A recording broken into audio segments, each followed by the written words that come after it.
Hello there, I'm Colleen. I'm Anders. And I'm Daniel. We're three nerds that met through our love of science fiction and fantasy storytelling. Of course, one of our favorites is George Lucas's signature achievement, Star Wars. And if there's one thing the internet definitely doesn't have enough of, it's nerds talking about Star Wars. So here we are with yet another Star Wars podcast, where each week we discuss one of the films in the current Star Wars canon. From the sands of Tatooine to the levels of Coruscant, we cover it all. Yet another Star Wars podcast is available wherever you get your podcast and is part of the Forgotten Entertainment family. Hey, Field Hang 10! Watch out for a new wave of episodes for Forgotten Cinema Season 9, Forgotten Summer. Ugh, really, Butler? A theme season? Let me guess, we're gonna talk about films that were released in the coveted summer months that for some reason seem to be forgotten by audiences. You know it, bro. What we liked about them or maybe didn't. But we'll always recommend people check them out. Maybe they'll find their own Forgotten Summer gem. So check out Forgotten Summer wherever you get your podcast, part of the Forgotten Entertainment family. Hold on, gotta catch this wave. We're sitting at desk in the recording booth. Cole, before you go, will you tell Miss Laura goodbye? Do what now? I said tell Miss Laura goodbye. Bye, Miss Laura.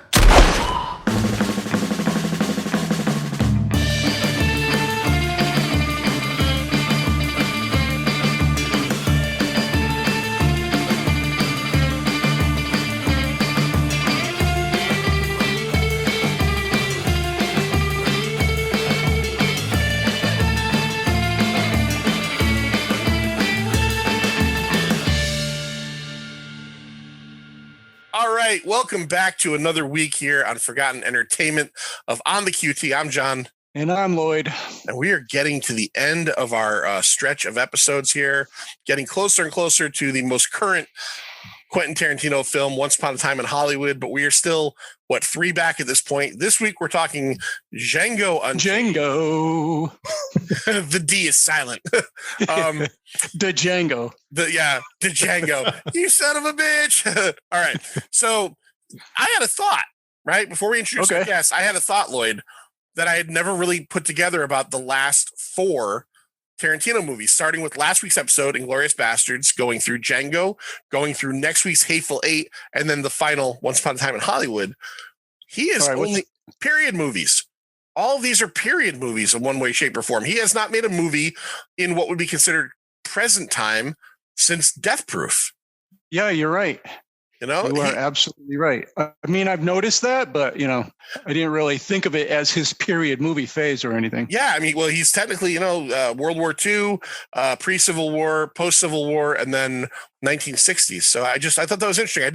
I know obviously he had the 2 Westerns in a row, but I just never put it together that he had put 4 out in a row that were all essentially period pieces. So before we get into the movie, we got to get into the guest. This week from SWO Productions, which is a wonderful website. Go check it out, swoproductions.com. And he has a bi-weekly podcast, the Stew World Order podcast. You may know him if you listen to our main show, Pint of Comics. He has been on many times. He is a collaborator. He is a guest. It is Rob Stewart, but we're not calling him that. We're just going to call him Stu. Stu, what's going on, man? Oh, it's another day. You've made me watch Django Unchained, so I am now up to 6 Quentin Tarantino movies. And you actually helped me. My very first question on the show was going to be, I don't know what order any of these movies came out in. I didn't realize Django was so close to the end. So now I do, because you just said it was Bastards, this, Hateful Eight, and then Once Upon a Time in Hollywood. I was unaware. I know Reservoir Dogs was first. I know Once Upon a Time in Hollywood was last, but everything from what happened in between? Yeah, everything from Kill Bill through this could have been in any order. You could have told me it went Django, then Kill Bill 2, then Inglourious Bastards, then Kill Bill 1. I'd be like, yeah, that makes sense. Stu believes anything you tell him, by the way. That's right. Except about boiled dinner. Don't believe that. Yes, you have to. I had a boiled dinner tonight, man. That's terrible. Yeah, it was vile. All the people not in New England are going, what the hell's a boiled dinner? We'll explain it later. Release date, December 25th, 2012. This is QT's second Christmas movie. Jackie Brown, December 25th, 1997. Merry Christmas, motherfuckers, to all of you people out there. Now, Stu, before we get into everything, now you said, obviously, you've only seen 6 of his films, so that might give us an idea, but we've been asking all of our guests about their level of fandom with Tarantino. I think Quentin Tarantino is the most uneven filmmaker that I've watched. Because like I said, I've seen 6 of his movies now, and I have two 4.5s, a 3.5, a 2.5, and 2 1.0s. Like this, to me, this guy is all over the map. I like some of his stuff a great deal. Some of it I think is really pretentious. And it occurred to me while watching Django, I don't think Quentin Tarantino gets enough credit for this. He is as bad at self-indulgence and not knowing when to reel himself in as Zack Snyder. Okay. All right. He just makes stuff, and I'll get into it, trust me, heavily in this movie, but he just makes stuff, and it's just like, no, guy, no, someone should edit this. Someone should not let you have carte blanche to do all this. Now, Manster, he just said that he had 2 1.0s. Do you want to take a bet as to whether we think Django is one of the 1.0s right now? I'm going to say no. I'm going to go with yes. And this is based solely on just guessing. So that'll be fun for the end.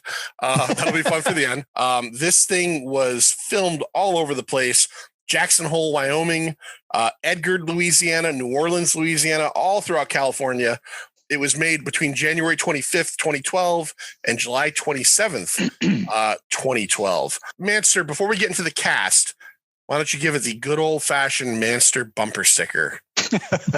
That's a thing now. We should copyright that. Let's see. After a German bounty hunter frees a slave and trains him how to the fine art of killing for money, they set out to rescue his wife, the slave's wife, from a plantation owner in Mississippi. All right. That succinct to the that point. Is. That would fit right next to my kid is an honor student on the back of a minivan. I'll tell you what, Lloyd, if you make that as a bumper sticker, I will buy it. I don't put bumper stickers on my car, but I'll put it somewhere. All right. Fair enough. All right, Manster, let's get into it. Let's get into the cast of 2012's Django Unchained. Yeah, there's a lot of people in here, and I don't want to discount too many, so Jamie Foxx as Django Freeman. He is a freed slave. He is King Schultz's partner as a bounty hunter. He is a husband in search for his wife. Originally written for and offered to Will Smith. I heard that. I got was a never bunch of sure names. whether that was 100% true or not. I heard Will Smith turned it down because it wasn't a lead role. He said straight out, I have to play the lead. Now Now, honestly, think about it. This had to have been in like 2012 because Will Smith can't pull that shit anymore. He wasn't even the lead. I'm not sure he could still have pulled that in 2012. I'll be honest. I think that was maybe he was fooling himself at that point. Like, I think he was at the point of his career where he didn't want to admit that he couldn't be a leading man anymore, because he was. For a good 10 years, he was a leading man. But I always laugh when I did. That was the quote. He actually said, I had to be the leading man, and he didn't feel like he was the leading man. Yeah. Who else? I know the one other one. So here's some other names. Michael K. Williams. Yep. Guess from The Wire. Idris Elba. Oh, yeah. Quentin Tarantino personally took out because he's British and he felt this was an American story. Acting. Acting. Yeah, well, it's his right. Chris Tucker. Oh, God. Yeah, right. God, that would be terrible. One more, Terrence Howard. Yeah. And did you the one that lobbied for it hard and didn't? And yeah, that was Cuba Gooding Jr. Cuba Gooding. I didn't even put him on my list. Yeah, he lobbied hard and he took it apparently very hard when Tarantino didn't even give him the time of day. Right. Moving on, we have Christoph Waltz as Dr. King Schultz. He is a dentist turned bounty hunter. You will remember him from the evil Hans Landa in Inglourious Bastards. He is as good in this movie as he is fucking evil in the last one. Yeah, boy, he goes the opposite direction here. And that was sort of part of his thing. So he initially didn't want to play Schultz because of his character, and he didn't want to be sort of pigeonholed or whatever. But he did agree under one condition, that the character had to have pure motivations and never once act in a negative or evil manner. Yep. All right.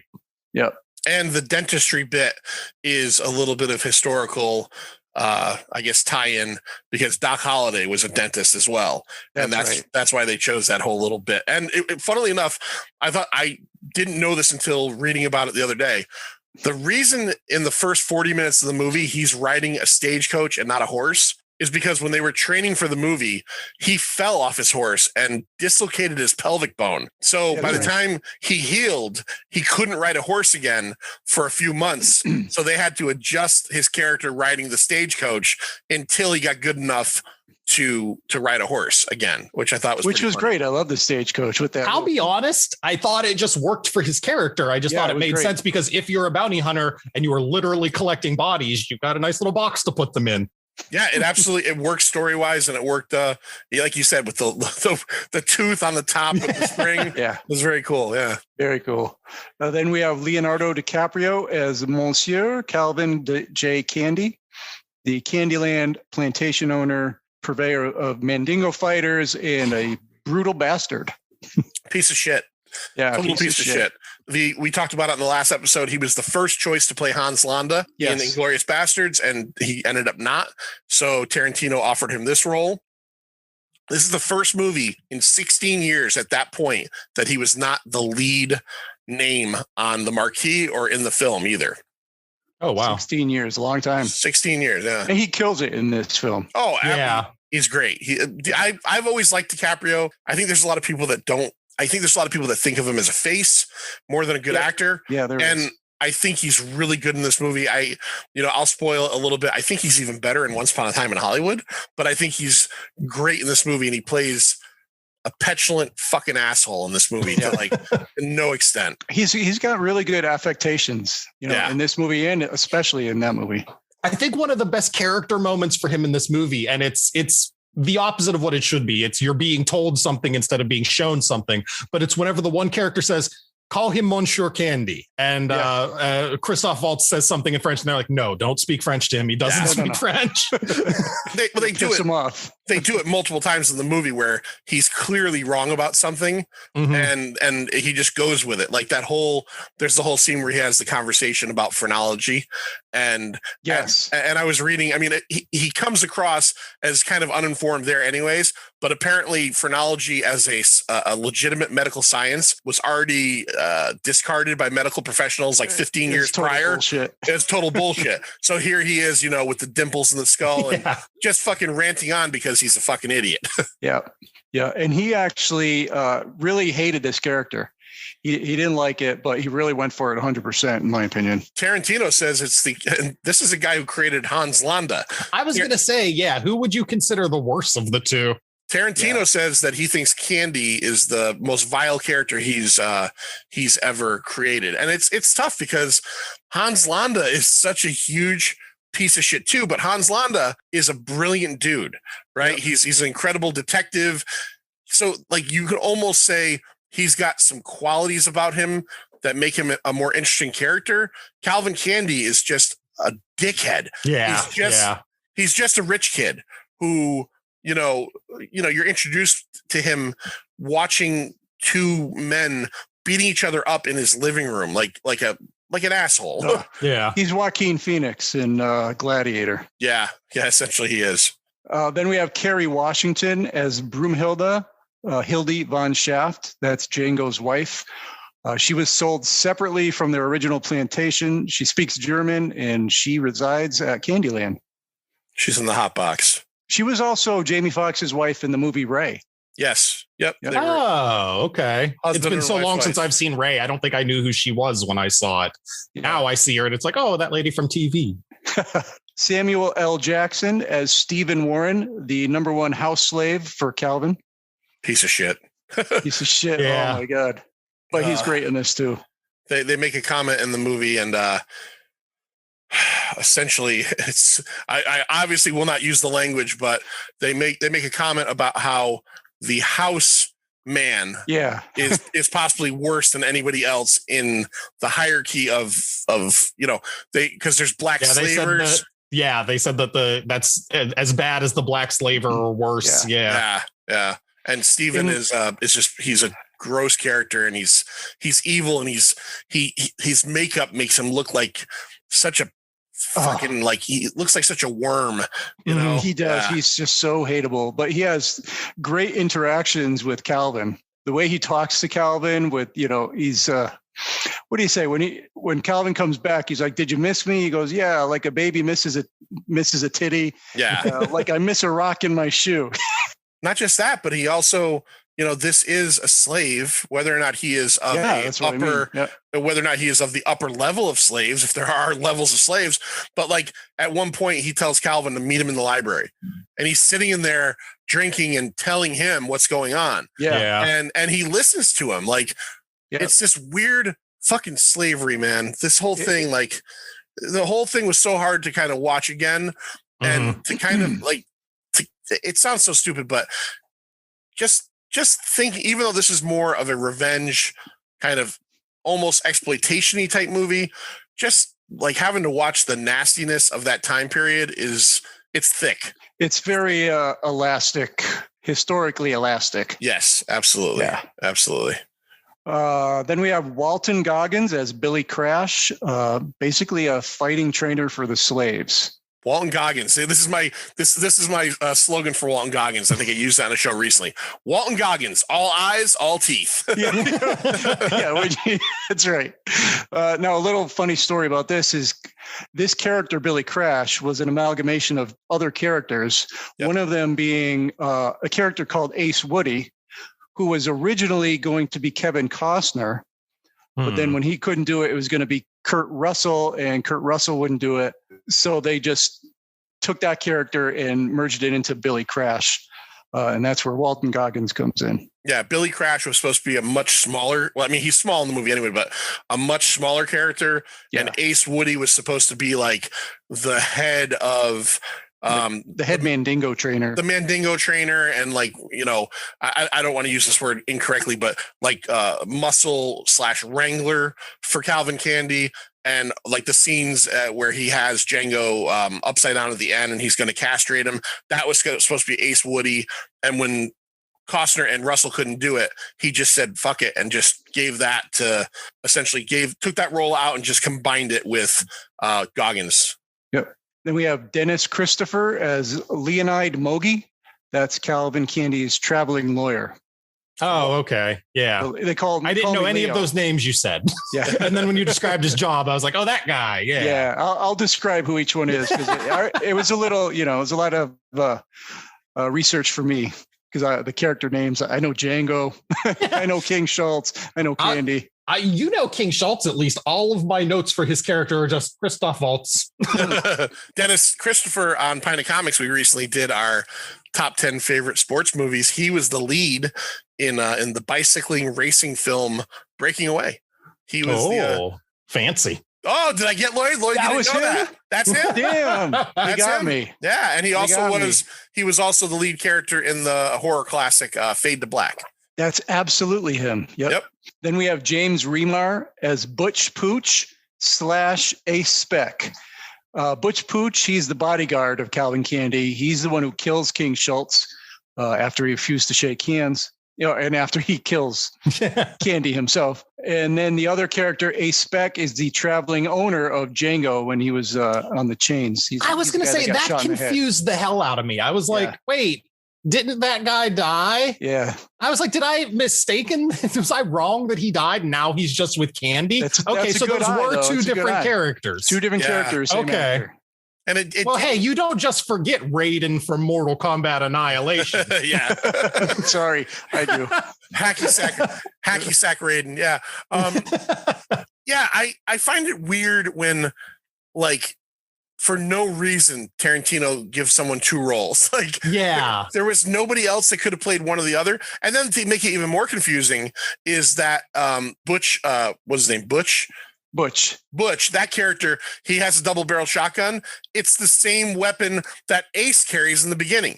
That's right. Obviously he gets killed and he gets killed, but like you not only you hire the same actor, you give him the same gun. You give him the same weapon. Yeah, you're gonna get some people going, did that guy survive? Yeah. That can't be No, the same I definitely guy. did. I definitely just assumed like, oh, he must have run off on his horse and I just totally missed it. David Steen as Mr. Stonecipher. He is the slack-jawed runaway slave wrangler who captures D'Artagnan, the escaped slave, and then release the dogs on him. That fucking bastard. Then he gets his in the end. he gets shot while he's in the cabin. He's the guy who's naked. He kills them all. And I mean, not to jump ahead of the cast list, but that whole crew is littered with cameos. You've got Tom I'll Savini. go through all that. Okay, yeah. Also in consideration for that was Sid Haig. Yes. Oh, nice. Did you read the thing about what he did to Sid Haig? Yeah, he took him out on purpose because Sid turned down a role. Yeah. So Tarantino offered Sid Haig the job of Stone Cipher, made it official, had contacted his agency. And then when Haig called back to confirm, he told him, it was a practical joke. I was just kidding. It was a way to get back at him because apparently Sid Haig was offered the role of Marcellus Wallace in Pulp Fiction and turned it down. Yeah. That's Tarantino. That's some petty bullshit. That's some bullshit there, man. Yeah. We're learning more and more about Tarantino, besides the fact that he just wants to stick his dick in between someone's feet. But besides that, he sometimes comes across as a real douchebag. Yeah. That's for sure. Then we have Laura Kyoette as Lara Lee Candy Fitzwillie. That would be Calvin's incestuous sister. Yeah, that was my opinion of her. Yeah. Yeah, they're definitely fucking. Yeah. Someone considered for that was Lady Gaga. Yeah, I read that. Yeah. Next, we have Atu Asundo. Forgive me if I'm saying that wrong. He's D'Artagnan, the runaway slave fighter who was so horribly mauled by dogs. And that was cut down. Tarantino had a rougher version of this movie passed for an R. And after he showed it to test audiences, he purposely cut the violence down in a couple scenes. The D'Artagnan dog attack scene and the shootout with Candie's men after Django is let loose in the house. And that scene, I mean, that bothered me. I was like, this is really, really indulgent. There's no need for all this. But then it does come into play later on towards the end of the movie. Yes. When you see it as a flashback in King Schultz's memory. Yeah, I'll be honest. I felt like the scene where they show Schultz flashing back to it was kind of forced. Yeah, but I understood why they did it, because you have to know how he hates this guy and how sick he is of the situation. I mean, he is. Schultz goes into the whole charade of going in to buy Eskimo Joe with full gumption, and he's selling it. Oh, as soon as they get called out, he's saying the N-word. As soon as they get called out, he does not even attempt to hide his contempt for Candy. No, not even a little bit. Not even to the point of I'm going to try to save us now. He is just like, you're the fucking worst. Yeah, and I hate your guts. Yeah, very admirable. Then we have Don Johnson as Spencer Big Daddy Bennett / Colonel Sanders. He is the owner of the Bennett Manor plantation in Gatlinburg, Tennessee. And he is employing the Brittle brothers, who they are out looking for at that part of the film. You know what I like about that part of the film is that you get Don Johnson TV's Sonny Crockett. Yeah. And then you get Jamie Foxx, the movies, Ricardo movies. Yeah. Crockett and Tubbs. Then we have Franco Nero as Amerigo Vespi. Franco Nero, that's the owner of the losing Mandingo fighter. Yes. In that terrible fight, who pays Calvin $10. $10. That actor, Franco Nero, he was in the original Django movie. Oh, okay. Yep. Yeah, from the 60s. Yep. We have Tom Wopat, who is Bo Duke. Bo Duke. As U.S. Marshal Gil Tatum. He's in that town named after the rock band Daughtry. Yeah. I'm pretty sure it was named after them. Bruce Dern as Old Man Caracan. Just seen in a flashback. He's the owner of the plantation where Django came from. He's got those cool fucking glasses. Shades. Cool shades, right? Yeah. Yep. All right. Now I'm going to name a bunch of people together. So you got MC Gainey, Cooper Huckabee, who played Buzz in the Funhouse. That's right. I saw his name and I went, that's Funhouse Buzz. Yeah. That's Funhouse Buzz. And Doc Duham as the Brittle brothers. You have Jonah Hill as Baghead number 2, a masked white supremacist. So he was supposed to be a character named Scott Harmony, who was basically a gambler who loses Broomhilda to Candie in a poker game. There was a whole half-hour section of the script that was supposed to take place in this poker game, which thank Christ they didn't do that.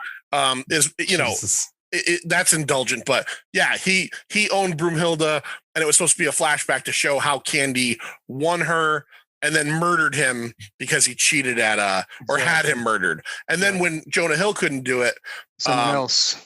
Who is it? Sacha Baron Cohen. Yeah. Then we have the Candyland trackers: Zoe Bell, Michael Bowen, Robert Carradine, Jake Garber, Ted Neely, James Parks, and Tom Savini. Yeah.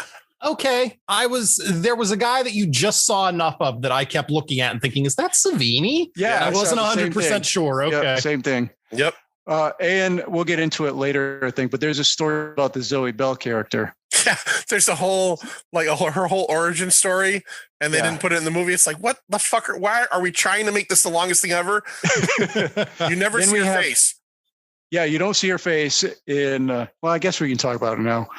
The costume designer had a bunch of costumes that didn't really come to fruition, but Zoe Bell's only costume was basically a bandana over her face, so you only ever see her eyes. And basically, she was supposed to reveal that she had no jaw. Oh, jeez. All right, passed. Thank you for not giving me 10 minutes of that.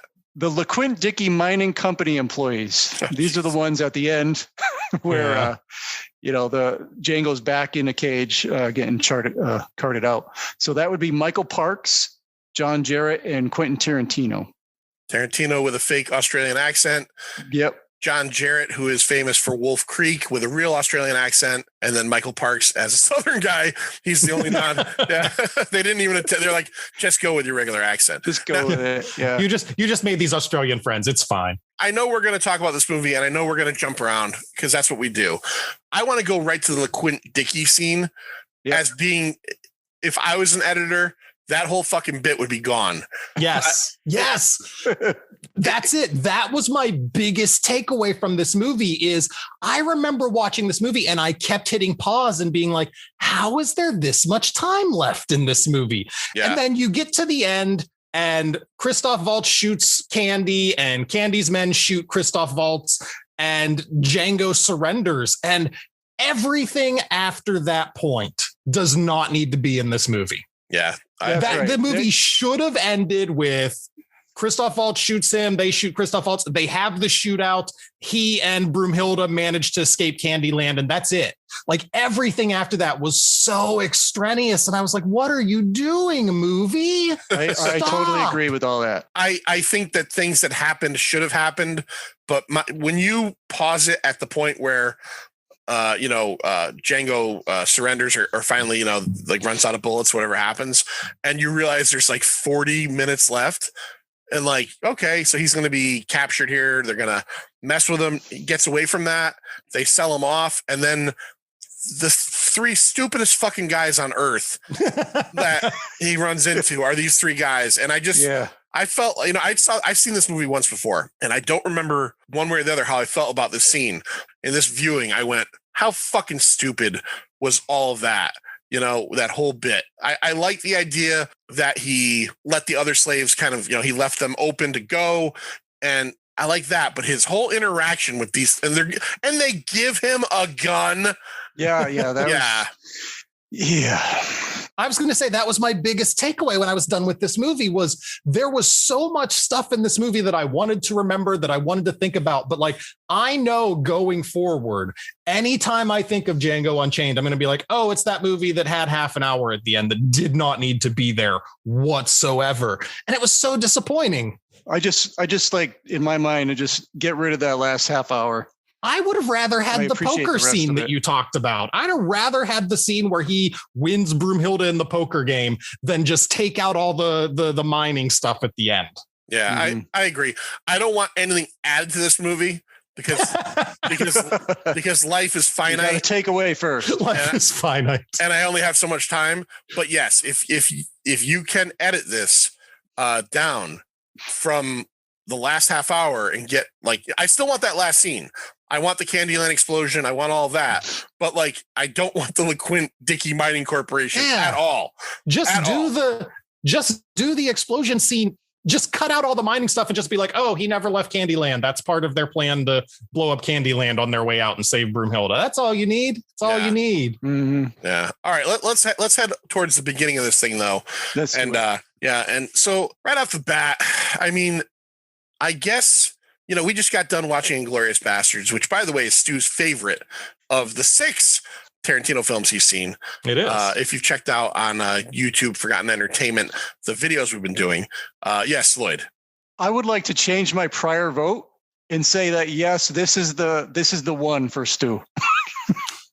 This is the one, right? The 1.0, the exactly. 1.0 rating. Yeah, I'd like to change that now. We'll get there. We'll get there. But I okay, fine. You won't owe me a dinner or anything if we're both. I won't use, a beer. We just got done watching Inglourious Bastards, which is all about Nazi, occupied France and a very dark time in American history. And now we move into another very dark period in American history. Obviously, the American South. Quentin Tarantino does not call this a Western. He calls this a Southern. He says this is a Southern story. That makes more sense. It's not a Western. And this really is. This is steeped in Mississippi and Louisiana and the slave trade and all that ugliness. I guess I'm going to go and ask you guys right off the bat, how do you feel about a film like this? Stu first, a revenge thriller set against a slavery background, written and directed by a white guy. Written and directed by a white guy who has shown a propensity for using the N-word in his movies, even when he doesn't need to. I'm fine with it. Some of these movies work better than others, and we'll get to what I think about this one at the end. What was the one that came out last year? Antebellum? That was terrible. I didn't like that at all. That was like a horror, right? That was a horror. Yeah, that was a horror, and it was weird and time displaced, and it seemed to false kind of advertise what it was going to be. I didn't care for that. I mean, it can work. It's probably a little bit problematic that it's written and directed by a white guy, but I mean, this movie at this point is however old this movie is, 9-10 years. So, I mean, probably if you tried to remake it now, people would be like, no, we need a black director for this. There should probably be a black screenwriter, and that would make sense. Yeah, I mean, I just don't have a problem with it in theory because all the people that are shitheads are treated as shitheads. Like at no point do you ever feel empathy for Candie. Like you said, I mean, even Hans Landa seemed like he had good traits. In this movie, no, Candie's just a shitheel the entire time. So, I mean, if you're making the objectively terrible people objectively terrible, I mean, that's as much as you can do. All right, Lloyd, what about you? Well, I mean, Stu pretty much said everything that I was thinking. All the violence, obviously it's a violent film. It's his trademark kind of. And the cartoon violence all was towards the slave owners and people of that nature. And all the violence toward the slaves was all just terrifying violence, That's a good catch. I didn't even realize that. No, that's a really good take. Like, the slave owners get shot and it's like a funny little like boof of blood that comes out of their head. Exactly. But yeah, no, when the slaves are getting attacked, it's brutal and terrible. Yeah, that's a good catch. Dog attacks, whippings. Yeah, we see, one guy, during the Mandingo fight, he essentially puts his thumbs through the other guy's head. Through his eyes. Yeah. That is a great catch. And I wonder, I mean, I'd have to say it must be on purpose to kind of, but what does that say? What does it say? Yeah, there's no doubt that it's on purpose. Yeah. Yeah. I mean, have you ever seen a gun battle with, and we've seen movies that are hyper realistic, but like that final gun battle, the blood, the geysers of blood in that gun battle. The geysers every shot. And then the couple people who are just blown across the room, even though they're not even getting a direct shot at them. Yeah. Oh yeah. Candie's sister has the best stuff in this movie. Yeah. That was just, you can almost see the wire just pull her back. Oh yeah. Yeah, I'm watching this movie, and as per usual, my wife Lindsay is kind of half paying attention, but at this point, she's just watching it at the end. And when he shoots Candie's sister, and she goes, I don't think she'd go flying that way. I said she wouldn't go flying at all. And a couple of other funny things were there's two people. Like Candie got shot right through the carnation or whatever was on his lapel. Like no blood, right? Just a hole appeared. No. I think there's a little bit of blood. Yeah, there's not as much as you would think. Yeah. And then one of the Brittle brothers, same thing. He has like newspaper or a page of a book that's patched onto his shirt, and he shoots him right through that. No huge explosion. I like the way you die, boy. I like the way you die, boy. I do like that line. How do you guys feel? Okay, this is a question I have, and I'll go first on this one. I've never really been a big fan of Jamie Foxx. I'll be honest. He's fine, but I just never really dug him as a leading actor. I like him in this movie, but I don't know. I could see other people playing it. I'm not saying Will Smith necessarily. Do you guys think that this movie lives or dies on Jamie Foxx, or do you think it lives or dies on Christoph Waltz? Manster, what do you think? Shit. I think it lives or dies on them together and their relationship, and they both do a fine job. I think Jamie Foxx does a fantastic job. I can't really see anybody else being that character. He hits all the right notes as Django. You know, like when they're at the part in the movie when him and King Schultz are together and they're talking about Broomhilda, and Schultz is telling him a story about Broomhilda, and he's like a child. Django's like a child at that point, just wanting to learn and like awed by this story. And as he grows and as the relationship grows, he grows and his emotions grow. And he did a great job. I really like him in this. I do agree with that part of it, because he does seem like a different character in a good way from the beginning to the middle, from the point where he's a freed slave and he's being taught by Schultz to the point where he is now playing a role at Candyland. Yep. He obviously has gotten into comfort with that. An hour and 6 minutes, Christoph Waltz is in this movie. It's the longest amount of screen time anybody's ever been in a film up till that point. I could be wrong at this point now. Right. And won a Best Supporting Actor. Won a Best Supporting Actor Oscar for his role. Because really, he is not a supporting actor. He is a co-lead in this fucking thing. He's a co-lead, yeah. Yeah, I think they do that sometimes when you want to look at this movie and say, well, which one of them is technically the lead? So you say, they're supporting each other. They're both a supporting actor. I can see that. To the point about Jamie Foxx, I'm not necessarily hot or cold on him. I'm really kind of medium on him. He's fine.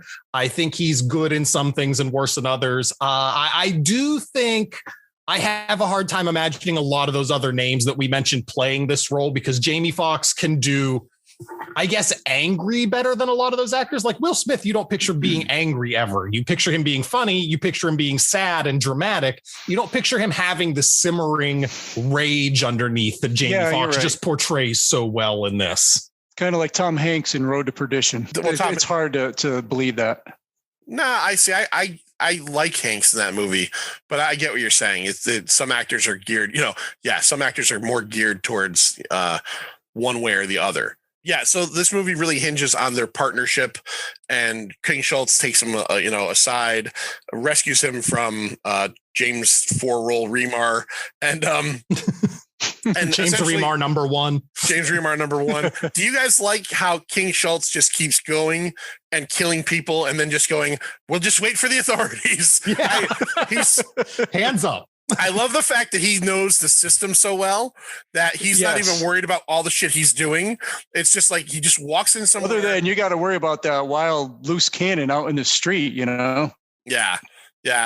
Someone's going to do something just because they're nuts. I love that whole bit, how he does that multiple times in the movie. Yeah. In pre-Civil War, the South, though, I always kind of wondered his strategy of like, we're going to kill somebody, then we're just going to immediately surrender and explain what we did. Yeah, that might have worked before you had a black dude with you, but I wouldn't put as much faith in it now. Yeah, that's what I mean. Yep. Yeah, I don't think King Schultz is naive. I think he is maybe has a broader view of how things are. He knows that Django riding on a horse and all that stuff is going to get sideways looks. And you're absolutely right. Like, maybe doing some of this stuff while he's with Django isn't the best idea, because unfortunately at that time, people are looking to shoot first and ask questions later. This isn't a movie that really lends itself to humor too much because of the subject matter, but some of the moments really hit. I got to be honest, I still love the moment with all the KKK guys. Oh, yeah, absolutely. And it's hilarious. How the one guy is like, my wife did all these hoods for you, you ungrateful fucks. And if you need he rides away. If you need something from me, don't ask. I love that whole bit where they're talking about, how they can't see out of their eye holes. And then again, the dual role as we had Tarantino at the end as the Australian miner, he is also the guy with the hood on, who you never see him, but it's his voice. Where he says, okay. Maybe this time we do it without, and then next time we get better ones. Next time we get better masks, then we get full regalia. I like the guy that he goes, nah, I think we all think the bags was a nice idea, but not pointing any fingers, they could have been done better. Yeah. My wife spent her whole afternoon cutting up 30 pillowcases or whatever it was.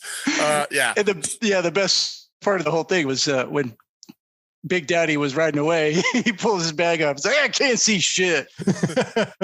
Now, do you guys think, again, kind of going back to what Stu said a second ago, where King Schultz, has got to now be a little bit extra vigilant because he's with a black person, right? And this is not the right time to. Do you think he would have ever let Django actually buy that blue outfit? Like, because it just seems like that is just calling attention to himself. That weird, what is that? Is that like a schoolboy outfit? Is it Little Boy Blue? That was based on a portrait, a very famous painting. Yeah. It was called Blue Boy or Little Boy Blue. I think so. Yeah. Oh, okay. All right. I wasn't sure. I don't know if this is true or not because I didn't go back and watch, but I did read this.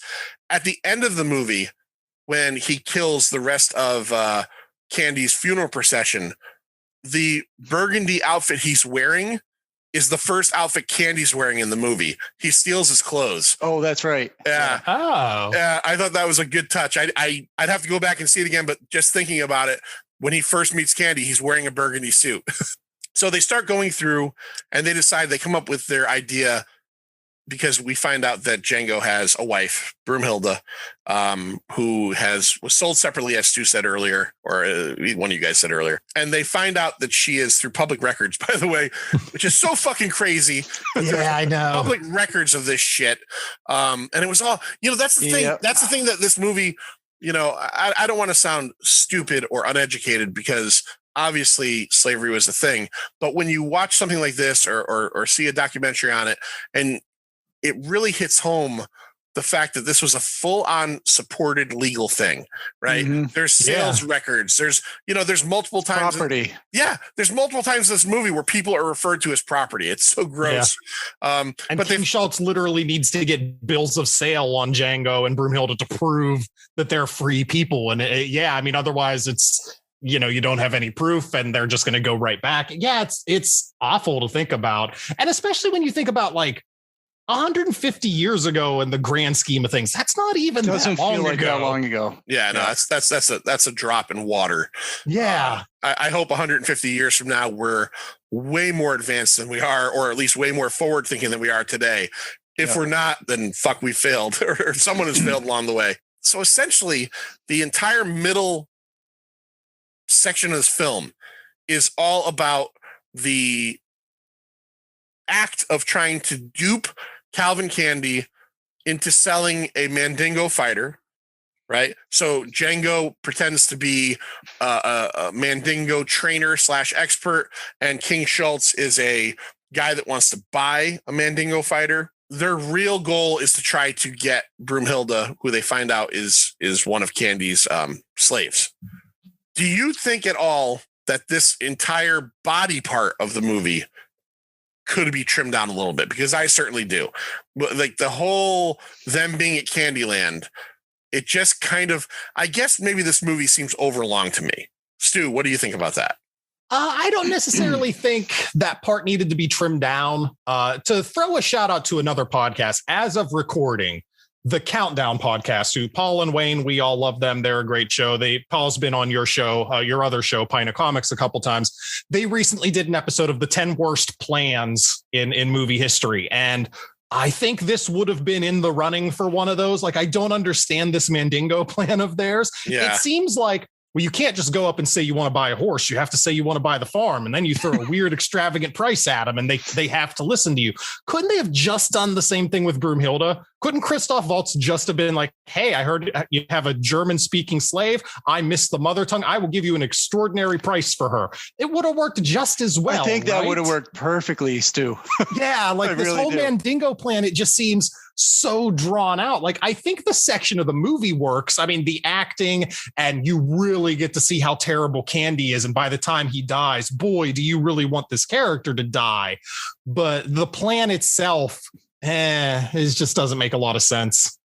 Yeah, okay, I agree with that. Lloyd, you feel the same way? I do, but I don't know what you would really trim out. I mean, you meet them during that fight in that gentleman's club, you know, you have to have the meet and greet and all that stuff. And then they travel. So maybe the travel could have been shortened. I guess the travel's important because you have That's to see where the dog scene is. But you see the dogs and you see the relationship with Walton Goggins and all that stuff.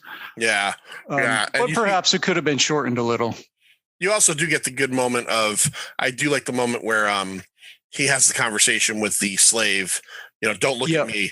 And, you know, like he's essentially, you know, you don't really see his struggle with it, but how hard that must be for him to be seen at like what's worse than, you know, a white slaver, a black slaver. You know, like that's just got to be the worst for him to be pretending to be. And he pretends to be it for quite a while. I don't know what's worse. I don't know if their plan being so kind of up in the air and unstable is worse than the fact that Steven, like, rooting through a couple looks and realizing that what's happening is unplausible to me. So Steven, after we introduce at dinner, we bring Broomhilda out, and the night before King Schultz, or before dinner, the King Schultz gets with her and tells her, we're here to rescue you. Essentially, we're going to buy you. Shows her Django. You know, they have this great little reunion moment, and she gets put on the service of the dinner. And Steven, who is this serpent, you know, essentially he's an asp. All the slaves are afraid of him, you know, because he's the house man, and he is the only one that has kind of Candie's ear as well. He catches a couple of little looks between Django and Broomhilda. And I think at one point when Broomhilda is intentionally what's the word, humiliated, and Django, by Candie makes, you know, this is so fucking gross. For like as like dinner conversation, you know, he wants to show how tough the Negro is, so he takes the back of her dress off to show her whip marks. And, you know, it's terrifying. And Django is like reaching for his gun because he's about to fucking lose it. But I don't know. Did you guys feel that bit was forced, that Steven figures this out? Or I felt like it was a little forced. I wish that there was another.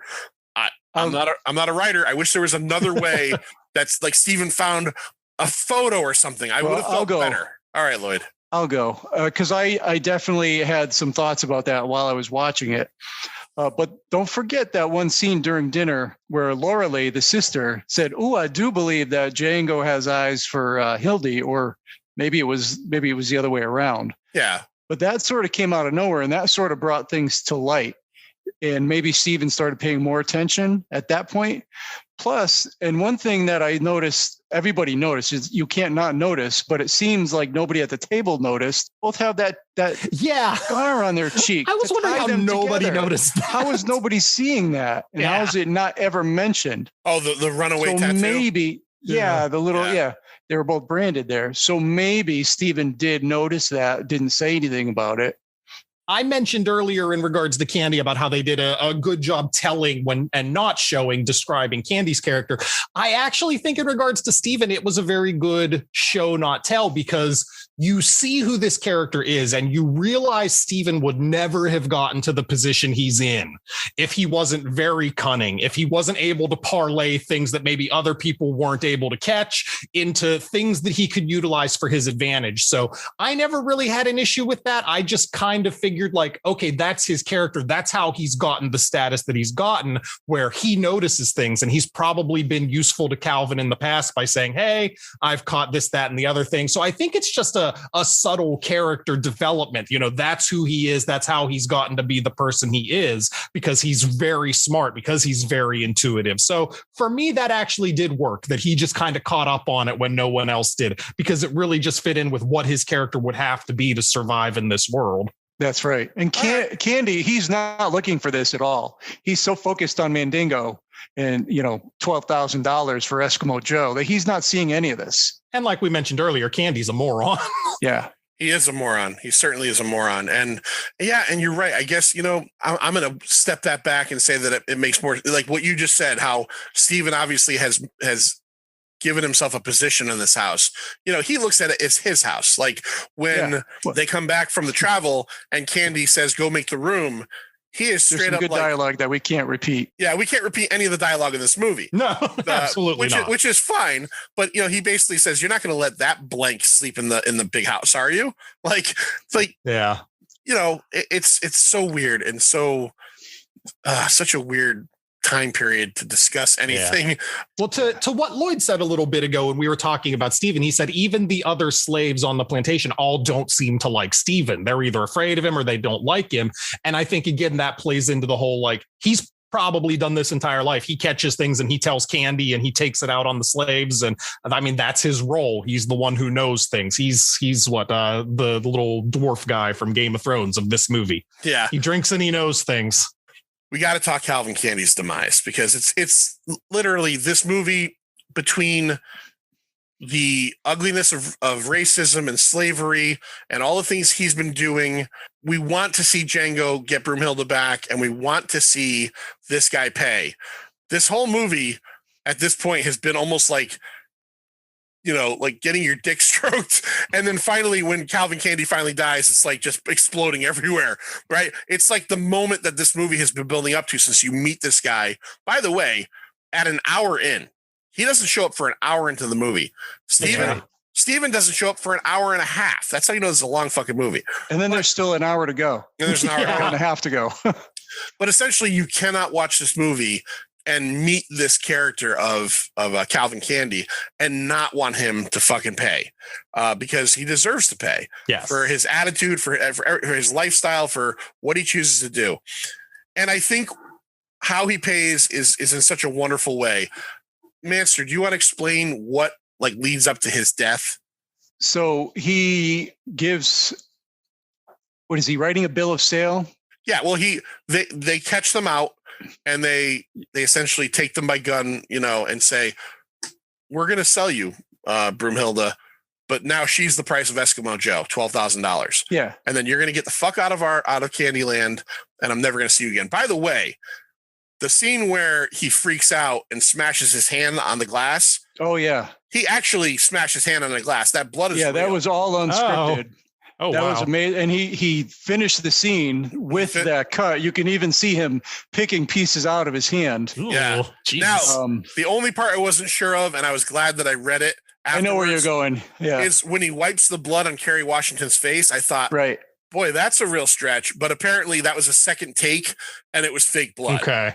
Because it was fake blood at that point. I thought, man, you could be a method actor, but once you wipe blood across someone's face, you can't do that. You can't. Even in 2012, back. You can't do that. You can't take that back. So yeah, 1984, you can't do that. In the very last scene of the movie, when he gets killed, his hand is bandaged up because he actually hurt himself. He also hurt himself with the hammer that he uses on the skull at one point, and they had to replace it with a foam hammer. So yeah. So there's a lot of where he hurt himself. I thought it was the hammer scene with the Mandingo fighting. Oh, it was. I'm sorry. He gave Big Ed or Big Fred a hammer, and the head came off or something like that. Yeah, and hit him. I'm sorry. Yeah, and that's why in the other scene it's a foam hammer that he uses when he's playing around with the skull. All right, so yeah, they take them. Essentially, you're gonna fill out a bill of sale. You're gonna buy her. We're still taking your money, and you're gonna get the fuck out of here. Yep. That whole scene was incredibly tense. Oh, yeah. Because you know something's coming, but you don't know what. And they certainly have no idea what's coming. And when Candie goes into that he gets into character. He is a total badass, and you could believe that at that moment he's really capable of doing anything. And then you see, what is he? He tells Schultz to do something, and Schultz is like so scared. He's like, "Do I have permission to lift my hands off the table, to grab my billfold?" Yes. Such an intense scene. That is one of my favorite scenes in the whole movie there. Because he comes across as threatening for the first time in the movie. Exactly. Yeah, he's less of a joke at that point, or less of just a cruel asshole. Now he's actually a threat. So, Stu, what is it that pushes King Schultz to his final action? So after they complete the sale, they have the bill of sale, they've exchanged money. Candie insists that the deal isn't complete in that county unless they shake hands. And King Schultz does not want to shake his hand. He's very openly dismissive of Candie at that point and says, "Well, I insist that I do not shake your hand." I just want to say one of my favorite lines that he has in this is, and like you said, at this point, from the second the tables turn and the jig is up, essentially he's very transparent about his feelings for Candie. And when Candie offers him the white cake, he goes, "I don't go in on sweets." I love that line. "I don't go in on sweets."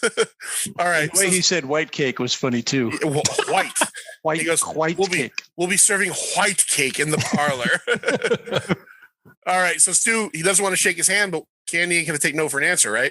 Yeah, Candie insists like, "Hey, if you leave without shaking my hand, this sale is not official. We're going to shoot you. We're going to take Broomhilda back. We're going to do terrible things to her." So Schultz says, "All right, you want me to shake your hand? All right." And he sticks his hand out to shake his hand, and out pops the little hidden gun that it's been shown that he has, and shoots Candie through the flower. Right through the heart.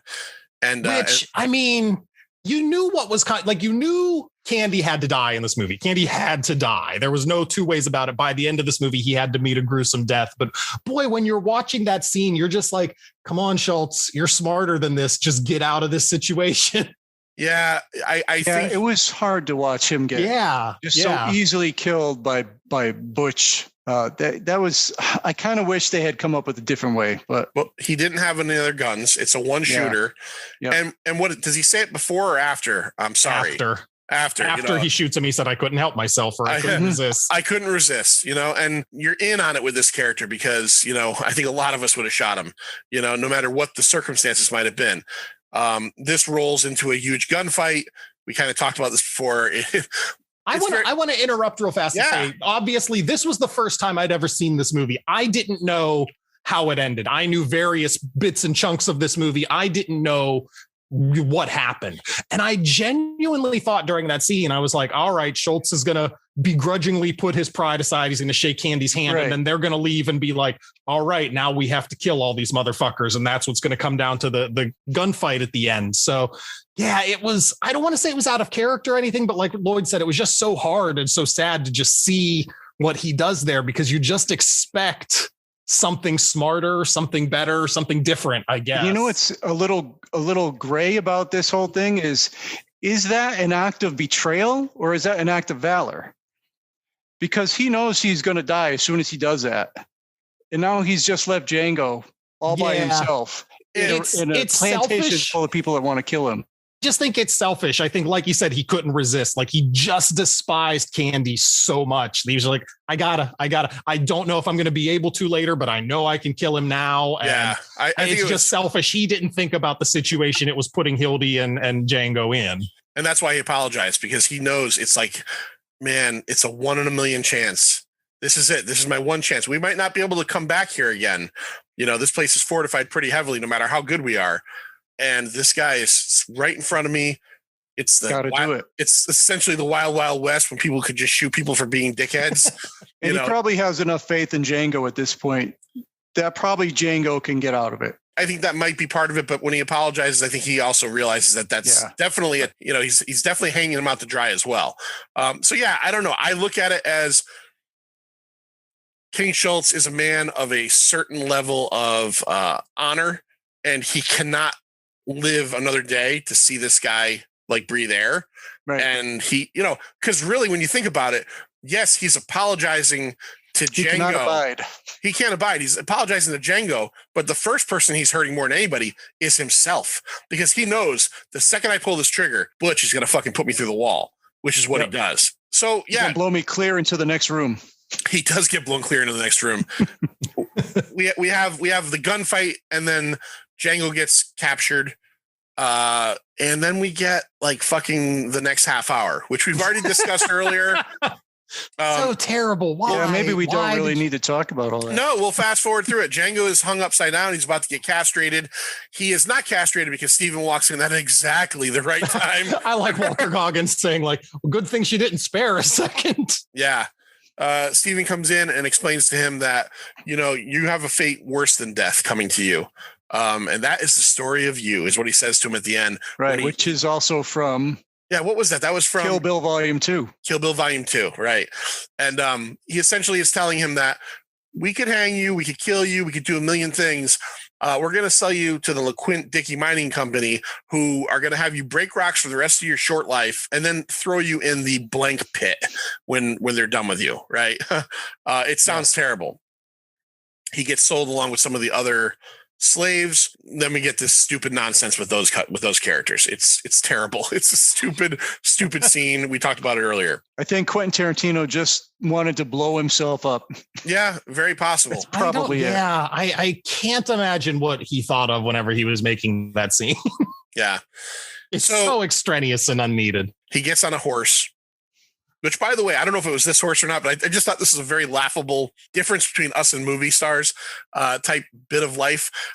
They said that Jamie Foxx uses his own horse, named Cheetah, who he got for Christmas the year before. Jesus, yeah. I've never gotten a horse for Christmas. So he rides the horse back all the way back to Candyland, and he basically gets back in time for the remaining the sister, Steven, a couple of the slaves, Billy Crash, and maybe one other guy, to get back from Calvin's funeral. And he's waiting for them. And essentially, I guess in the original script, he had already blown Candyland up. They come back to see what happened, and he gives each one of them a gun to make it a fair fight, and then still beats them all. Okay. They changed it, obviously. That was either in the shooting script or it might have. Now, here's the thing about this movie. Stu might remember. I remember. I don't know if you remember, Lloyd, or if you were not at that point reading, but Dynamite put this out in comic book form back in not read it, 2012. They not only put this out in comic book form in 2012, but like certain things were different in it. The character of Ace Woody we talked about earlier was in the comic book. And I think they said the ending was slightly different. So that might be the ending from the comic book. Also, a couple years later, look this up. Dynamite had Django and Zorro. Yeah, there is a Django and Zorro miniseries out there. He gives them all the weapons and then murders them all there in a fair fight. That's not what happens in this version. In this version, he's waiting for them. They come back into the house, and he essentially lets the two slave women go. Now, here's Lloyd. Did you catch this? Another great callback to Kill Bill.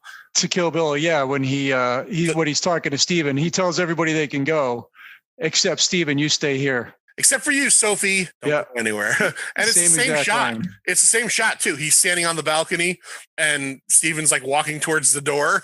Yeah. And then basically he murders everybody that's left over. He shoots the sister into another planetary system.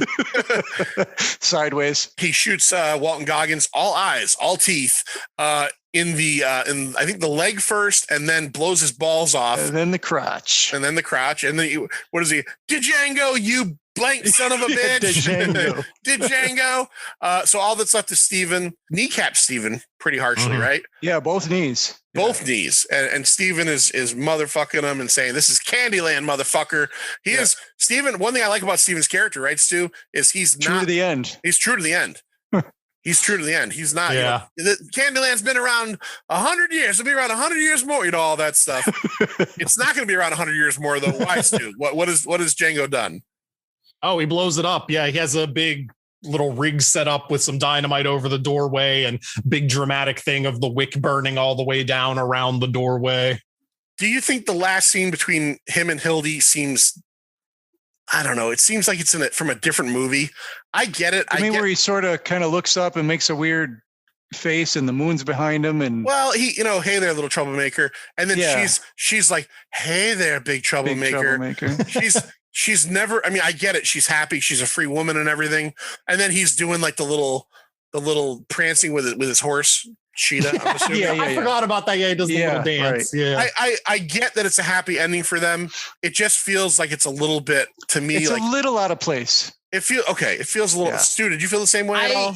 I'll be honest, it just felt Tarantino for me because I feel like everything in every Tarantino movie is out of place. So this just feels like one of those things where it's just like, all right, this is his cute little, let's wrap it up and there should be a music swell. It just feels like, randomly in Death Proof, things are black and white for a hot minute. And it's just like, why? I don't know, because that's what I felt about in this movie. Like, why is this Tarantino thing? Yeah, just Tarantino just does things. Yeah, he's chaotic for sure. There's definitely a large level of chaos in his filmmaking.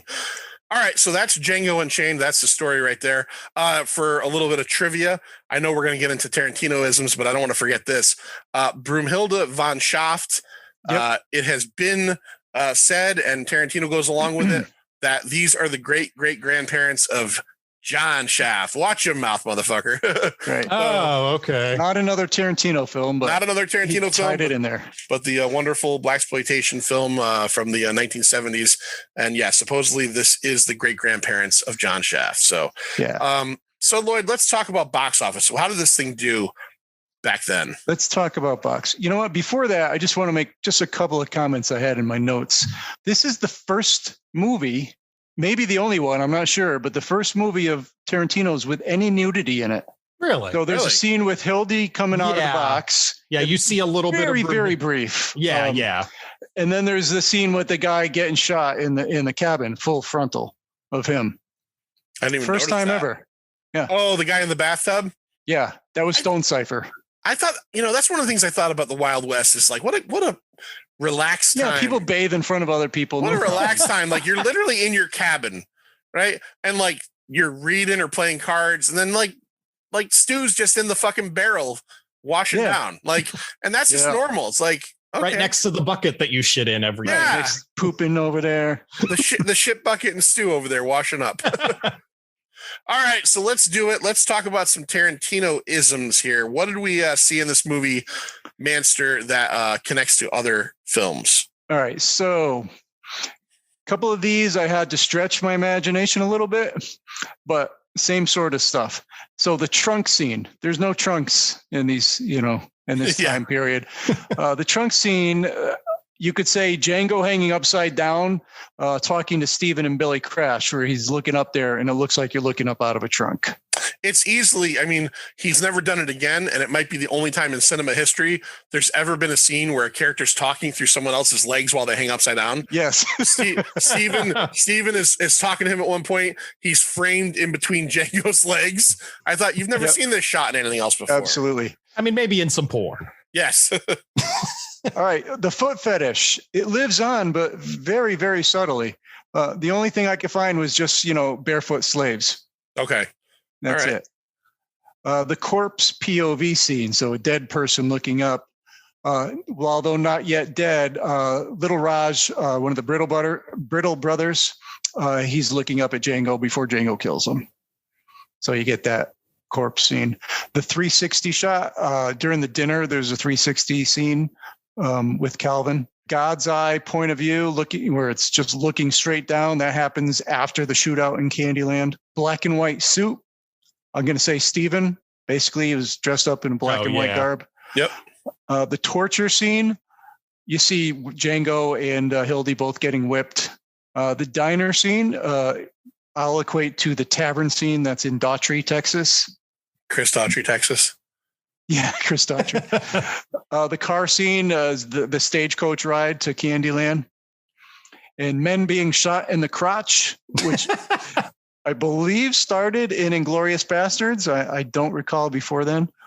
But it continues here when Stone Cipher gets shot point blank in the balls. And then also Billy Crash, like you just said. Billy Crash's junk flies up in the air. Like when he shoots him, you just see something just jump in the air. Yeah. Some meat just kind of fly fucking up. Random meat just jumps in the air. In the Mandingo fight scene in the Gentleman's Club, Django can be seen opening a bag of tobacco with Red Apple logo on it. we already talked about, and that will be the story of you, which ties back into Kill Bill. Now, I mentioned this in the last one, but it ties into this movie. So Captain Craig Coons of the Smitty Bacall gang is an ancestor of Captain Coons, the Christopher Walken character in Pulp Fiction. Yep. And another member of the Smitty Bacall gang's name was Gerald Nash. Marvin Nash. Now, there was also Nash. Ready. I'm dying here, Marvin. He is the he is the great grandfather of Gerald Nash, who is in Natural Born Killers, and Marvin Nash, who is in Reservoir Dogs. Gerald Nash and Marvin Nash are cousins. Wait, who was in Reservoir Dogs again, Lloyd? Marvin Nash. Marvin Nash. Love that guy. Kirk. The actor's name, by the way, Kirk Balls. Kirk Baltz. It's like Baltz. I was recently watching, like a month or two ago, I watched Face Off, and he's got a minor role in it. I'm like, that looks like Marvin Nash. And then I looked it up, and it's like he's done 2 movies ever. Marvin Nash. Face Off and Reservoir Dogs. And I'll say one more, although this is just a theory, that we're getting into the theorem. Yeah, we already talked about this one in Kill Bill Volume 2. The grave that Uma Thurman was buried in. Yes. Said Paula Schultz, and it is theorized that Paula Schultz is the wife of King Schultz, even though he's not married in this film at all. It's just a theory. Right. And she, I think the grave said 1898, which would be 40 years after this. But yeah, no, very, very possible. A couple of, we don't really talk about mistakes a lot, but there's a couple. I read dynamite wasn't invented for another 10 years. Yeah, I heard a little bit. Yeah, and then there was one other. Oh, the rifle, the sniper type rifle that he uses along with Django is a model like 8 years to. It was made 8 years later. Too early. Yep. Yeah, and that stuff's gonna happen. But I just that stuff doesn't bother me for some odd reason. It's historical fiction. Yeah, emphasis on the fiction. Yeah, I'm fine with that. All right, let's go into the box office. How did this thing fare in the year of our Lord 2012? And well, this thing had a $100 million budget, biggest budget. Wow. In the opening weekend. I guess because it was like 8 years long. They just had to pay for all the film. It was 8 years long. So it made $30 million on opening weekend, but I'm going to give you a couple other things because it was released on Christmas Day, which was on a Tuesday, which was technically past the weekend. So on that day, it came in second. It made $15 million. To Les Miserables, which made $18 million. Because I think more people wanted to see that, I guess, than a movie about slavery on Christmas Day. Do you want to cry for Christmas or do you want to be pissed off for Christmas? You know, it's not much better. Hey, kids, who wants to hear the N-word 190 times? Yeah. Yeah. Push that into the whole weekend. So that weekend, Jack Reacher was number 5. Parental Guidance was number 4. Les Mis was number 3. Django Unchained was number 2 at 30 million. And The Hobbit, an unexpected shitty film, was number 1 that week. What is Parental Guidance? I have no clue. When no idea. It must be a kid's thing. Yeah. So I'll give you the year, and I'm going to give you, like I did on the last QT episode, worldwide. All right. So worldwide, Django Unchained came in at number 16 that year at 425 million. The most. I assume you mean the next year, not in the 6 days that it was released with that year to go. Correct. Okay. Correct. Movies released in that year. Les Mis came in at 15, so it did beat it out. So number 10 that year, Men in Black 3, 624 million. The Hunger Games, number 9. Madagascar 3, Europe's Most Wanted. Number 8. Jesus. You're a big fan of that, Stu? I have never seen any of the Madagascars. I didn't even know there were 3. How about this next one? The Amazing Spider-Man, number 7. I love that. I love the first one. I have no shame in that. It's a great movie. Here's another one. You admit you love it. The Twilight Saga, Breaking Dawn, Part 2. I've never seen any of them, unfortunately. I actually read chunks of Breaking Dawn when it came out because I was working in a bookstore. I remember unboxing it and just being like, all right, what happens in this book? And I was like, oh, they eat a vampire out of this lady who's pregnant with it. That's great. That's terrific. Alrighty. Oh, I Okay, didn't know then. that. All right. Number 5, Ice Age, Continental Drift. Now it's funny that you say that because when I saw Madagascar 1, remember nothing about it. Ice Age, there's like 90 of those movies. Yeah, there's a lot of that's Ice another Ages. franchise that there's a ton of, and I've never seen any. I like saw the first one. I saw Yeah, the first one was years good. ago. It was fine, but Yeah. like literally, there's got to be 9 of those fucking things. Yeah. Number 4, The Hobbit, an unexpected shitty film. Number 3, The Dark Knight Rises. Ah, Number 2, Skyfall. Okay. All right. And number 1. Number 1, 2012. 2012. Oh, Avengers. Yes. Yeah. 1.5 billion. Wow. I wasn't sure if Avengers was 12 or 11, but I figured I'd take a stab there when you were so certain we'd know. You Well, knew. when he said that, I immediately went to The Force Awakens, but that was later. That was like 15 or something. Oh, yeah. Yeah. So another thing we didn't mention, nominated for Academy Awards for Best Picture, Best Supporting Actor, Christoph Waltz, Best Original Screenplay, Best Cinematography, and Best Sound Editing. And it won for Best Supporting Actor and Best Original Screenplay. Yep. And it was his second year in a row winning, right? Or no, not second year in a row, second time in a row winning that. No. Correct. Hold on. No, none of that. It was his second role in a Tarantino movie that he won that award for. That's He right. won, Same he won award. it for Hans Landa and he won it for King Schultz.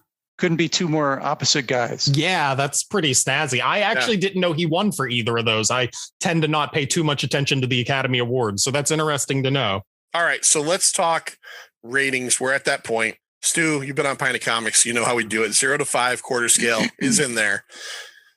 Boy, I have not really thought much about my rating for this film at all, even up until I tend not to. I kind of watch the movie and then kind of let our conversation kind of bring things out. You know, I like to let it like kind of, you know, feed that. So I'm going to go first this time. We'll have Stu go last because we have to find out if it's the one or not. This comes after an incredible movie, right? Inglourious Bastards, which is hands down. You gave a 4.75? Yeah, I just couldn't give it a 5, but it's it's so high.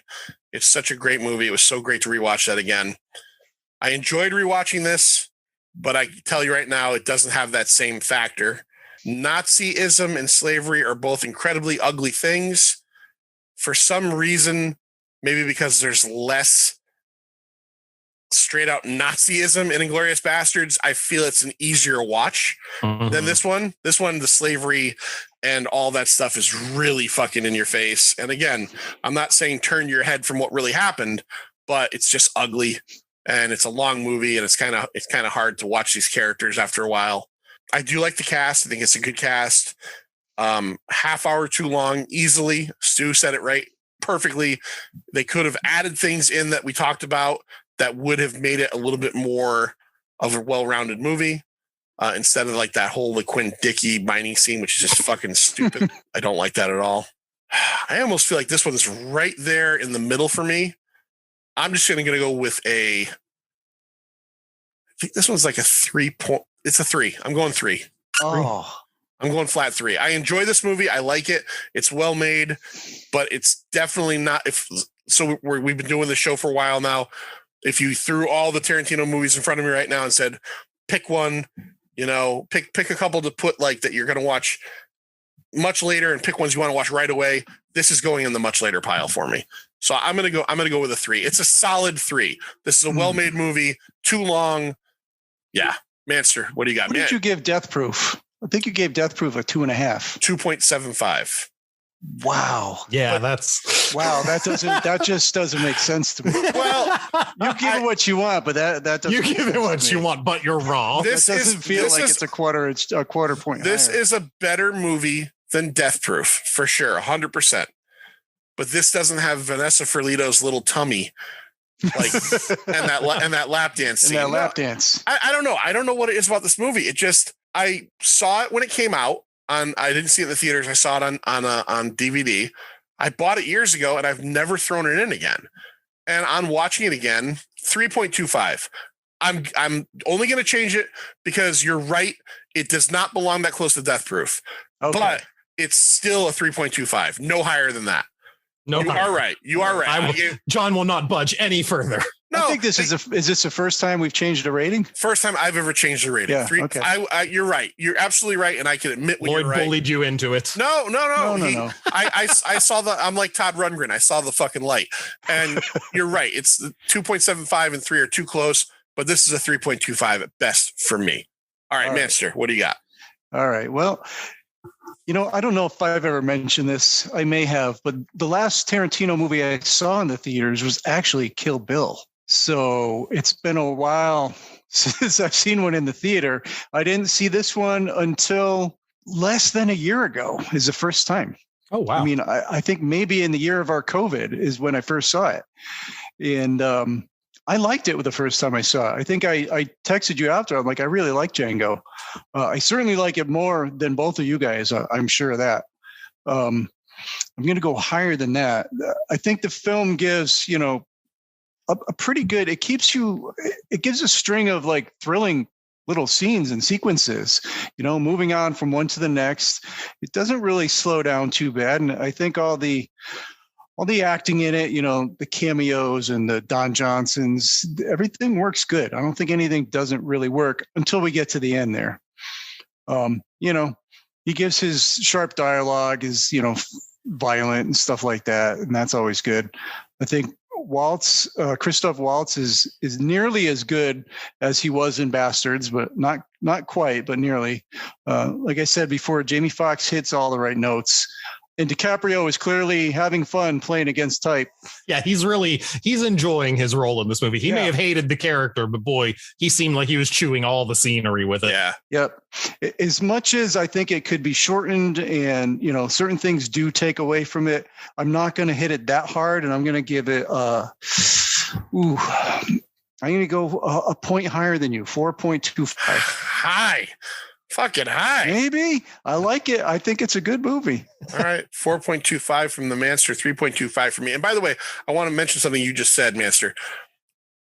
I think that Christoph Waltz is as good in this movie as he is in Inglourious, but the difference is his character in Inglourious is like magnified to 1,000. You know what I mean? So he is as good in both movies, but his character in Inglourious is so, it's the wrong word to use. He's such a shitty character and you like him anyway. It's the wrong word to use. I just can't think of the right word. He's so flamboyant in that role. That's a good word. He's so charismatic. He shines in that role. Yeah. And King Schultz is much more of a laid back character, but like the little, like even like his physical motions in this with the mustache, the mustache twirl and the twirling and the brushing his face constantly, little things like that I really love. So I just wanted to comment on that. I think he does a great job in both. It's just the character in one is a juicier character than the character in this one. All right, this is where we got to find out if it's a 1.0. All right. I was going to say, all right. So I said I have 2 4.5s, 2 1.0s, a 3.5, and a 2.5. You guys are both locked in on thinking this is one of my 1.0s. I thought it was a 2.5 at first, but then after hearing you say some stuff, I'm going to be honest. I don't think it's your 1.0 anymore after we talked, but I'm not going to guess as what it is. So I'm going to say 2.5. All right. All right. I'm going to actually admit this is one of my 4.5s. Oh, what? If you took the mining scene out of this movie, I think it's perfect. Yeah, I was sitting on my couch watching this movie and I was sitting upright the entire time for like 2.25 hours.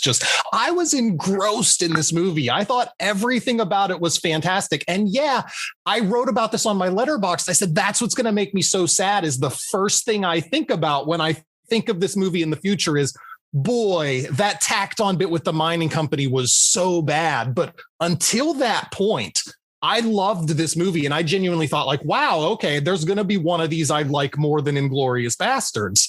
I mean, the acting was so great. Django is just, he goes through a legitimate transformation through the movie that you see. And Christoph Waltz, as you said, he's as fantastic in this as he was in Inglourious Bastards. And then when you finally do, when everything gets built up for so long and you finally meet Leonardo DiCaprio, he is as despicable as you want him to be. No, I thought this movie was great, and I'm always going to take away that ending from it. But man, like if it just ended ended when it should have ended, this could have been a 5. All right. I gotta raise my hand here. Okay. I have 4.5 written down on my notes. I dropped it a quarter because you guys convinced me about the ending. And, Well, I revised. I was going to say, when I was yeah. watching it in my head, it was a 5 or at least a 4.75 until that mining stuff. And boy, that mining stuff really hurt me. But I mean, when I am just sitting up, not leaning back on the couch, not snacking, not playing on my phone, just sitting up and being engrossed in a movie, even when it blows off the last half hour, man, like it's still really fucking good. Yep. John, you really are the least. Yeah. I am. I honestly, it's not a bad movie. I just don't think it's his, and now Stu, you said something there. I want to clarify. Sure. Was this better than Inglourious Basterds? No, because Inglourious Basterds never hits a moment where like there's no part of Inglourious Basterds. Inglourious Basterds is the only Tarantino movie where there's not like a solid half an hour where I'm just like bored now. Okay. And so Inglourious Basterds to me is the one that he just nailed everything right. I don't tend to give movies on a first watch a 5. I imagine if I watch Inglourious again, I'll give it a 5. Yeah. But I've only seen it I'm changing. once. I'm back up to 4.5. History has been made. 2 people changed their votes. 2 people. But remember, your 4.5 ain't his 4.5. Maybe your 4.25 is his 4.5. I had 4.5. That's what I was going to say until you guys could talk me down from the ending. All right, so let's just solidify our fucking ratings here. All right. Stu goes 4.5. 4.5. 4.5 for me. 3.25 for me. Okay. I want to throw it out there now. I want to throw out are you guys curious about what my 1.0s were? Oh, I am now. Yeah. Death Proof was definitely a 1.0. And you guys will give me shit for this. All Tarantino fans will give me a shit for this. Jackie Brown was unwatchable. Oh, yeah. Oh, boy. Yeah. No, your opinion. It was better than people think. I watched 2 hours of Jackie Brown and turned it off. And I mean, that was a big fucking sunk cost fallacy for me. But I was just like, I can't even keep up with this movie. I hate Jackie Brown, man. That was terrible. Well, then you don't want to. You have to have a PhD to understand the plan. Yeah. Well, at time of recording, you don't want to listen to this week's on the QT because it's Jackie Brown. So I know. I saw it came out today, and I was just like, do I want to watch them slurp off of that movie? I don't know. We do too. It's a good one. I can imagine. No, I hated that. I have Reservoir Dogs as my 2.5 and Pulp Fiction's my 3.5. Oh my. Okay. All right. Enough. All right. Stu, tell everybody where they can find you and tell everybody all about your podcast and all that good stuff. Yeah, the website, swoproductions.com, and at Twitter, SWO Productions. On Twitter, I pretty much just BS all day, talk about food, post random stuff about that. On my website is new pop culture articles every day, comic book stuff talking about Pop-Tarts, stuff talking about movies, whatever's going on. And yeah, the podcast comes out the 1st and 15th of every month. We do a randomly drawn comic book movie. I've had both of you on. Those episodes haven't aired to this point, but you guys, you know how it is. You give me 3 random numbers. I match them up on my list and tell you, here's the 3 movies you chose. And then you guys tell me which one we're going to watch. Lloyd and I coincidentally picked from the same trilogy. The same trilogy of movies. Yeah, we won't tell you what until they come out. Yeah, all right. Like you said, today's episode, you guys had on the QT come out today. I had an episode come out today. It was on Akira. Yeah, I'll still listen to it. I gotta get that one. You might not listen to Jackie Brown, but I'll still listen to you. So, you bastard. All right, Stu. I'll listen to it eventually. I'll just be unhappy.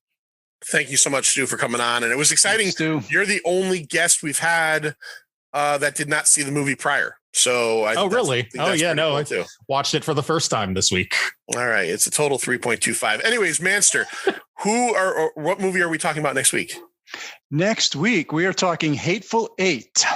Which I know less than nothing about. I know the title. That's it. You think this one's long? That one is longer. We're talking about the released version, not the Netflix version. Yeah, the Netflix broke that up into a mini series for some weird fucking reason. Like I don't 8 understand. hours or whatever. No. It's the same. It's maybe slightly longer. It's like 4 or 3 50-minute episodes. But okay. Yeah. So we will have Mike Field from Forgotten Entertainment, the Godfathers of On the QT. The Godfather, yeah. Also on Forgotten Cinema and yet another MCU podcast. He will be joining us. We're recording that in a couple days. So until then, next time, Lloyd, what do we do? Last chance, fancy pants. I'm Lloyd. I'm John. See ya. I was going to say, I'm not part of this, but I'm Stu. You're part of it. He's part of it. Stu, see you later. See ya.